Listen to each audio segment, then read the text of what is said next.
My family used me as free babysitter for 7 years, and I turned down 4 jobs. But when I had an accident with both wrists and leg fractured, they abandoned me for 3 months. Now they're begging, and my revenge left them speechless. I'm 23 years old. I work as a freelance graphic designer, and I basically just cut contact with almost my entire family because I realized something I should have seen years ago: that they only cared about me when I was useful to them, when I could watch their kids for free without complaining. I guess I should start at the beginning. I mean, not with the accident that changed everything, but with how I became the official family babysitter without anyone asking if I even wanted that job. When I was like 16, Brenda had her first kid, and I was the baby aunt, the only one without children, the one still living at home with dad, so it was obvious, right, that I was going to help. At first it didn't bother me that much. I liked babies, and I thought it was nice to spend time with my nephew. But then Tiffany had Emily when I was 18, and Stephen had twins that same year, and suddenly there were 4 kids and everyone expected me to be available all the time. Weekends, after school, in summer, at Christmas, always. They didn't pay me anything, not even gas most of the time, and when I complained, Tiffany would tell me, "Well, we're family. Isn't family supposed to help each other?" And I felt guilty. You know, like I was being selfish for wanting to have my own life. It went on like that for years. Literally years. I moved to my own apartment when I was 21, thinking that would give me more space, more freedom, but it didn't work that way because then it was easier for them to drop the kids off at my place. Brenda would show up like, "Hey, I have a date tonight. Can you watch the kids?" And they were already in my living room by the time she finished asking. Tiffany would call me at 1:01 at night saying she needed me to pick up Emily from a party because she was too tired to go out. Stephen, who literally makes like 3 times more than all of us combined and could afford the best babysitter in the city, would text me asking if I could watch the twins while he and his wife went to a resort for the weekend. And I always said yes because, I don't know, I felt like if I said no, I'd be the bad sister, the horrible aunt who doesn't love her nieces and nephews. The thing is, I did love those kids. I still do. But it was completely consuming me. I turned down jobs because they conflicted with days Brenda needed a babysitter. I canceled dates because Tiffany had a last-minute emergency. I lost friends because I always had to leave gatherings early to go pick someone up or watch someone, and nobody in my family seemed to notice or care. At family dinners, they'd talk about their vacations, their plans, their lives, and when I mentioned something about my work or my projects, like they'd change the subject within 2 minutes. It was like I only existed to make their lives easier. And then the accident happened. It was like 8 months ago. I was on my bike coming back from dropping some stuff off at Brenda's house because obviously that was also my responsibility, and some guy in a car ran a stop sign and hit me. I don't remember much of the impact, just waking up in the hospital with unbearable pain in my legs and hands. Turns out I broke both wrists, fractured my left leg in 2 places, and had a concussion. The doctors told me I was going to need at least 6 months of recovery, maybe more, and that I wasn't going to be able to walk without help for a good while or use my hands normally for months. I was in the hospital for like a week, I think. And you know how many times my family visited me? Brenda came once on the first day, stayed for like 20 minutes, and left because she had to pick up the kids from school. Tiffany showed up 2 days later, asked me how I was, and then spent half an hour talking about her own problems with her ex-husband. Stephen didn't even come to the hospital. He sent me a text saying he was so sorry and hoping I'd recover soon. Dad came a couple times, but he always looked uncomfortable, like he didn't know what to say, and he'd leave after 15 minutes. Mom lives in another state. She called us on the phone, but it was basically, "Oh no, honey. I hope you get better. Let me know if you need anything." And that was it. When they discharged me, I had to hire someone to help me get to my apartment because I couldn't drive. I couldn't even hold my keys properly. The first week was horrible. Literally couldn't do anything by myself. I couldn't cook, I couldn't shower properly, I couldn't even open a bottle of water. I had to ask my landlady, Marilyn, for help, this super sweet lady who was like 60 and lived downstairs, and she helped me more than my own family. She brought me food, helped me with basic things, sat with me so I wouldn't feel so alone. And all that time, while I was there suffering and depending on the kindness of a neighbor who was basically a stranger, my family didn't call, didn't ask how I was, nothing. By the second week, I called Brenda, thinking maybe They just hadn't realized how serious my situation was. And when she answered, the first thing she asked me was, "Hey, when do you think you can go back to watching the kids because I really need help with them?" She didn't ask how I was feeling, didn't offer help, just wanted to know when I'd be available for her again. I told her the doctors said at least 6 months, and she literally sighed like annoyed and said, "Oh well, I guess I'll have to find another option then." As if I had ruined her plans on purpose by having an accident. Tiffany was worse. She called like a month after the accident, a month. And when I told her I still couldn't walk without crutches and that my hands were barely starting therapy, she said to me, "Well, but you can sit with Emily while I go out, right? She can take care of herself mostly. She just needs someone to be there." And when I told her no, that I literally couldn't take care of myself, much less a 1-2-year-old girl, she got mad at me. She told me I was being dramatic, that she'd been through worse things. What things? She never specified. And that family is supposed to support each other in difficult times. The irony, you know? She was telling me I wasn't being supportive of the family while she hadn't lifted a finger to help me at all. The next 3 months were the loneliest of my life. I'm not gonna lie. I spent entire days in my apartment without talking to anyone other than Marilyn. My siblings didn't call. Dad sent text messages every 2 weeks asking how the recovery was going, but never offered to come see me or help me with anything. Mom called from time to time, but the conversation was always superficial, like "How's the weather there?" And she'd hang up quickly because she had things to do. And I started to realize something I should have seen years ago but was too blind to see, that my family only valued me when I was useful to them, when I could watch their kids, when I could do favors, when I could be their free babysitter 24/7. Then yeah, I was an important part of the family. But now that I was the one who needed help, now that I couldn't give them anything, they just didn't care. And that hurt more than the accident, I swear. The fractures were eventually going to heal, but realizing that my family never really loved me for who I am but for what I could do for them, that was devastating.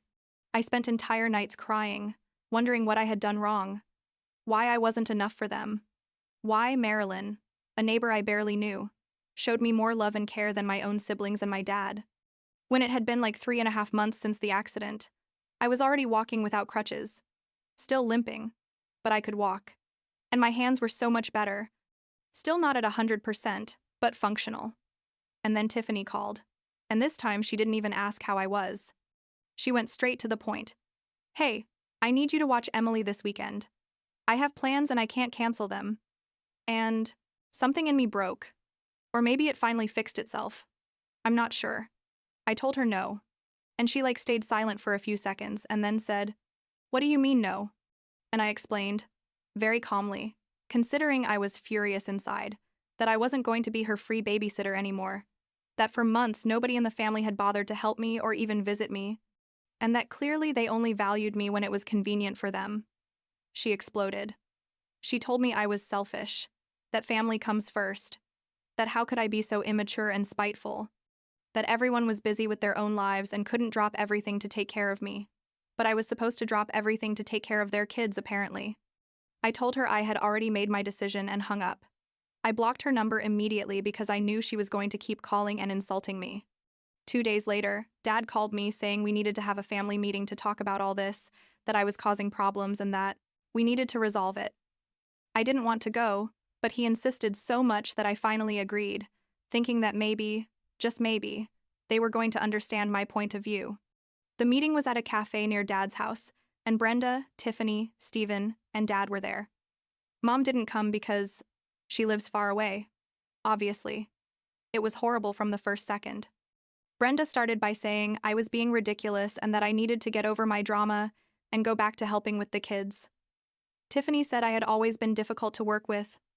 Work with me? I was the one doing all the work for free, and that this proved I never really cared about the family. Stephen, who had been quiet the whole time, finally spoke and said he understood why I was upset, but that cutting contact wasn't the solution, and that we should all just move forward and forget what happened. I asked them directly if any of them could explain to me why they didn't help me when I was in the hospital. Why they didn't visit me when I couldn't walk. Why they didn't offer anything for months when I had spent years doing everything for them. And you know what they said? Brenda said she had her own kids to worry about. Tiffany said she assumed I was fine, because I hadn't asked them for help specifically. How was I supposed to ask for help if they weren't even calling to ask how I was? Steven said he thought mom or dad were helping me. Dad didn't say anything. He just looked uncomfortable staring at his coffee. None of them apologized. None of them admitted they had been wrong. They just wanted me to go back to being the convenient babysitter I had always been, and when they saw that wasn't going to happen, they got mad at me as if I was the bad guy in the story. I got up to leave and Brenda said something like, "If you do this, you're going to lose your nieces and nephews. Is that what you want?" And I told her, "You're the ones deciding to use them as weapons, not me." And I left. That night, Steven called me, which was surprising because he almost never initiated conversations with me. He told me that Brenda and Tiffany were planning to cut me off completely from the kids' lives, that they weren't going to let me see them ever again as punishment for not wanting to continue being their free babysitter. And he told me that he thought that was cruel, but that he wasn't going to get in the middle because he didn't want to cause more family drama. I mean, he knew it was wrong, but he wasn't going to do anything about it because it was easier to stay neutral. I thanked him for telling me, I guess, and told him I hoped he could sleep well knowing he was letting his sisters be so horrible without saying anything. Like 2 weeks after that, Brenda called me, and this time her tone was completely different, like total panic. Her daughter was sick, very sick. They had to take her to the hospital and her husband was out of town and she didn't have anyone to watch her other son and she was begging me, literally begging me to go help her. And part of me wanted to do it because I cared about my nephew. But another part, the part that had been alone in a hospital months earlier without a single visit from her, reminded me that she hadn't been there for me when I needed her. I told her I couldn't help her and that I hoped her daughter would be okay, and hung up. I felt horrible afterwards, I'm not gonna lie. I kept thinking about my nephew and wondering if I had done the right thing. But then I reminded myself that Brenda has friends. She has money to hire someone, she has other options. I hadn't had options when I needed help. I had been completely alone, and she had chosen not to be there. So yeah, I felt bad. But I also knew I had done the right thing by maintaining my boundaries. Dad called me the next day and yelled at me, literally yelled at me on the phone, saying how could I be so cruel? That Brenda was desperate and that I had been selfish by not helping her. I asked him where. All that concern and pressure was when I was the one who was desperate. And he went quiet. Then he said something like, "That was different." And I asked him how. How was it different? He couldn't explain it. He just kept insisting that I needed to reconcile with my siblings and go back to being part of the family like before. I told him I didn't want to be part of a family that only valued me when I could do things for them, that I deserved better than that, and that if he couldn't understand that, then maybe it was better if we didn't talk for a while. He got angry and told me I was acting like a child, and I hung up. I blocked Brenda after that call. I already had Tiffany blocked. Now Brenda was out too. Steven could still contact me, but he rarely did anyway. I sent direct messages to the older kids, Emily and Brenda's oldest son who already had a phone, telling them I loved them very much and that I would always be there for them if they needed me. But that I wasn't going to be able to see them for a while because their mom and I had problems. Emily responded that she understood and that she still wanted to talk to me. And I told her of course she could call me or text me whenever she wanted. Like a month after all this, I received a letter in the mail from Tiffany. A physical letter, like who does that still? But whatever.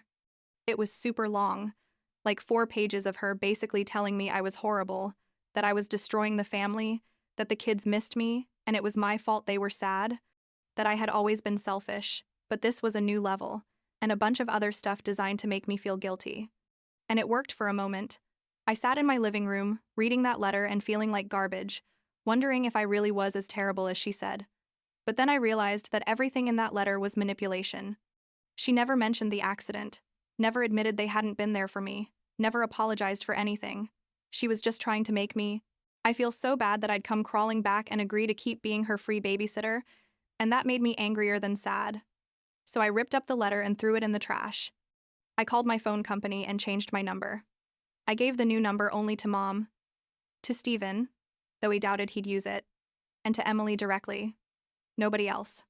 And that was liberating in a way, knowing that Brenda and Tiffany and Dad couldn't contact me anymore, that I didn't have to see their messages or their calls trying to manipulate me or make me feel bad. Emily and I talk like once a week now. She tells me about school and her friends, and I tell her about my work and the things I'm doing, Sometimes she asks me when she'll be able to see me again, and I tell her I don't know, but I hope soon. I don't want to put her in the middle of the drama more than she already is, you know?